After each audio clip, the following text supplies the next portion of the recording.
All right, so moving right along here, you should be in your Coinbase account, and where I'd like you to go now so we can purchase your first Bitcoin. Again, whether it's $100, I'm recommending a minimum of 100 because it's going to open you up to all kinds of opportunities I'll be showing you later, and this kind of gives you enough to work with.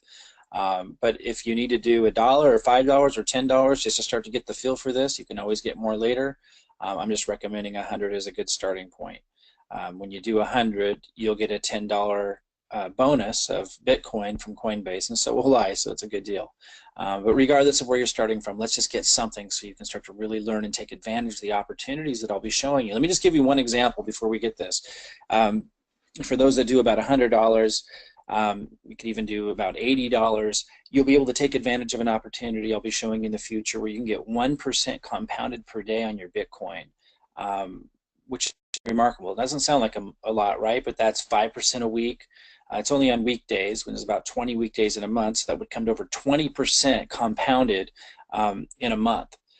So, getting involved with Bitcoin is more than just about buying and holding. It opens up a whole new world of opportunities. And the one I just shared with you where you're getting 1% return compounded a day, 20% a month, 40% in 2 months, huge returns. That's just one of so many different opportunities I'll be showing you. So that's why I encourage you to start with like 100, or you could do about 80 US dollars in Bitcoin. But you don't have to. If you want to start with something much smaller, you certainly can. But let's just keep moving forward so you can take advantage of the opportunities in this new world as you learn and go forward. So let's take this next step. Go to Buy Sell, which is right here. Look at my mouse. Click on the Buy Sell. And it's going to say Payment Method Required. You'll need to add a source of funds before you can buy. You can either make a deposit into your fiat wallet or add a new payment method. So we'll just click Add a New Payment Method. And we can do bank wires, or we can click Add Payment Method here. I don't suggest payment wires. I would suggest doing Add Payment Method. And you could choose PayPal, which is, when you connect that up, it's going to allow you to sell, although it doesn't appear to allow you to buy currency. Let me click on that. I didn't do PayPal. Let me look. Yeah, so they often, let me just show you this real quick. You might come across a time where the site's asking you to confirm who you are because they want to secure you.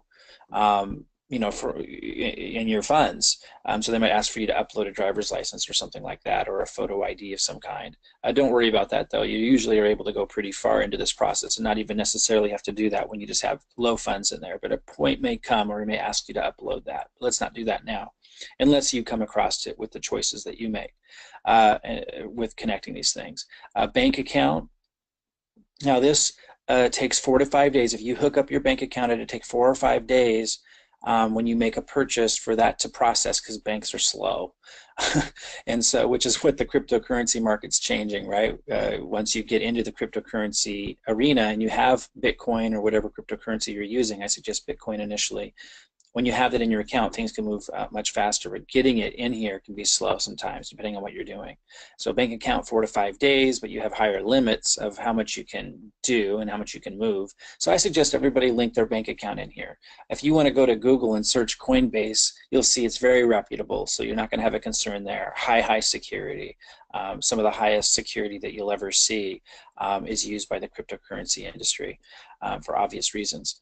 Then your other option is the credit or debit card. Now the cool thing about this is it's instant. So if you use a credit or a debit card, you can instantly buy your Bitcoin. So for some of you, that's going to be the next step you should take, just so you can get some in.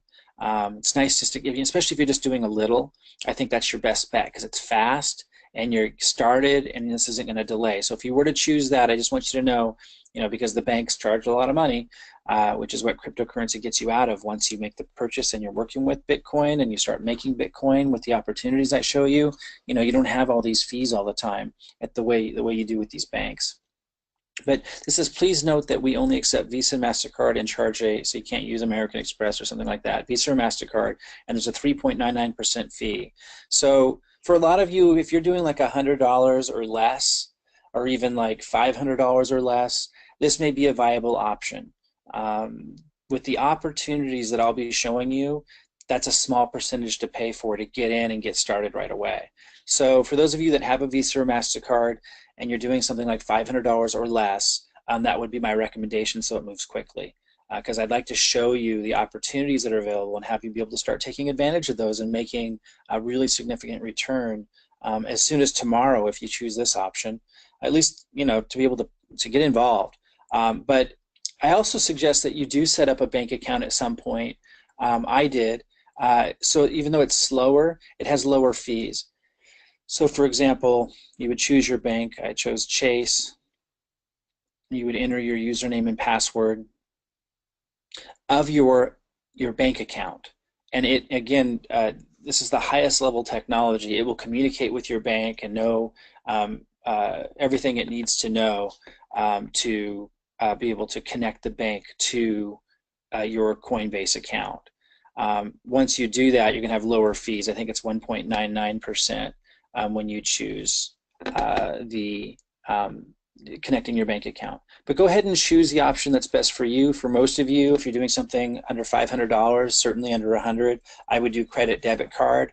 You can buy instantly and get started and follow along quickly with the opportunities I'm showing you. But I would also recommend connecting up a bank account if you want to, in the future, do larger purchases of Bitcoin when the time is right. Okay, I'll see you in the next video. Go ahead and take the step, choose your payment method, and I'll see you in a moment.